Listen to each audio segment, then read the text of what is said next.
Chapter 6 Morning Mist and Starshine. I want that dress most particularly for Wednesday night, said the Fairy Queen to Sylphi, the fairy dressmaker. Yes, Your Majesty, answered Sylphi, sewing busily. What should you like in return for making me such a lovely dress? Asked the Queen kindly. You can have anything you like. Oh, Your Majesty, do you think I might come to the dance on Wednesday night? Begged Sylphi. I should so love to see you wearing this lovely dress. It's the prettiest one I've ever made. Yes, you shall come, answered the Queen. I'll send you an invitation. But mind, you must have on your very best dress, and you must look your very loveliest, because my cousin, the Prince of Dreamland, is coming, and I want everyone to look their best. Of course, promised Sylphi. I'll put on all my best things and shine up my wings beautifully. The Fairy Queen then departed and left Sylphi happily at work. She was making a truly wonderful dress. Her thread was finest spider's web, and her stitches so small it was quite impossible to see them. The dress was made of blue morning mist and embroidered with starshine, with a little rosette of baby forget-me-not blooms at the waist. No one but Sylphi could have made it, for only she knew how to make up morning mist and starshine into dresses. All that day she sewed, and all the next. The rabbits came and watched her. They thought she was very clever. Can we do anything to help you, Sylphi? They asked. Can we fetch you more spider web? Yes, please, answered Sylphi. Only be sure the spider has finished with it first, and when you come back, perhaps the squirrel will wind it on my reel for me. Oh yes, said the squirrel, who loved busy little Sylphi.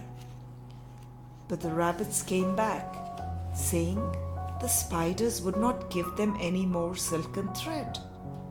Nonsense, said Sylphi, jumping up. You can't have told them it was for the Queen's dress. I'll go and see for myself. Please look after the dress for me. And off she flew. The rabbits and the squirrel sat around to guard the dress. But alas, the wind came by, shook the dress of morning mist as it lay on the grass, and then whisked it up into the air and away over the tops of trees.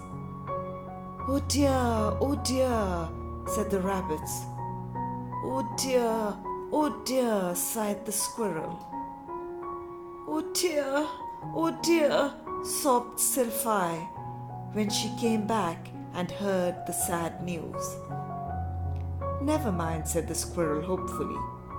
Tell the Queen you couldn't help it, and put on your best dress and go to the dance just the same. Oh no, I couldn't, wept Sylphi.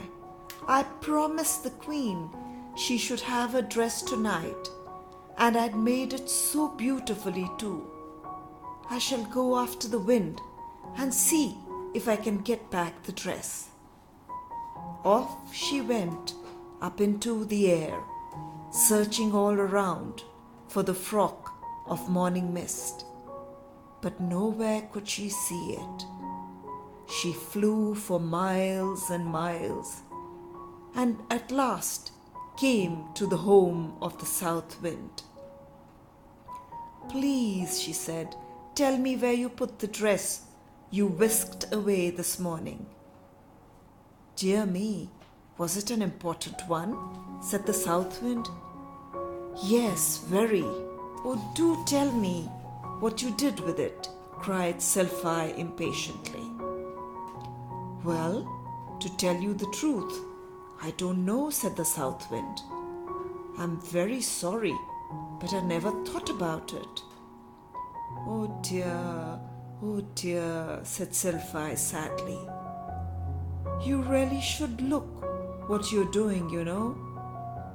Off she flew again on the way home. She was very tired, and soon, to give her wings a rest, she began to walk through the wood. As she went along, she heard a little frightened voice say, "Please, could you take me home?" Selfie saw a tiny little fairy whose wings were not even properly grown. "Well, I'm in a great hurry," she said, "but tell me where your house is and I'll take you there." "Oh, thank you," said the tiny fairy gratefully. When they arrived at the birch tree where she lived, the tiny fairy's mother came out to thank Selfie. "Would you like to see what I found in the wood today?" she asked Selfie. "The south wind brought it, and it's beautiful." She opened a cupboard and took out something blue and shimmering. "Oh!" gasped Selfie in delight. "It's the fairy queen's dress. Give it to me quickly. I may be able to get it to her in time."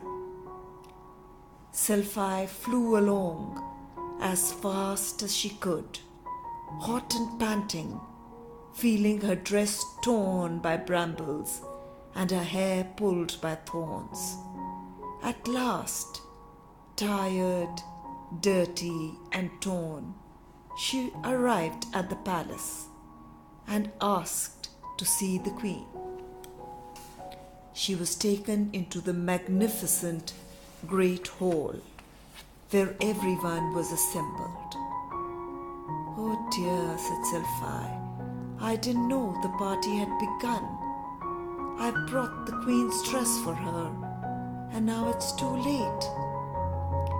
"Selfie," said the queen in great surprise, "what do you mean by coming to my party dressed like that? And so untidy too?" Selfie burst into tears.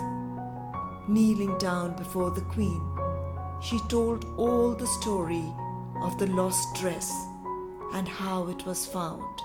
"And I didn't mean to come to the party," she said. "I've only brought the dress." "Poor little Selfie," said the queen. "You shall come to the party. Go and wash your face and put on the very dress you made for me. Such a kind little fairy deserves the most beautiful dress in the world." You can just imagine how pleased Selfie was, and everyone said that after the queen, Selfie looked the sweetest little fairy there in her beautiful dress of morning mist and starshine.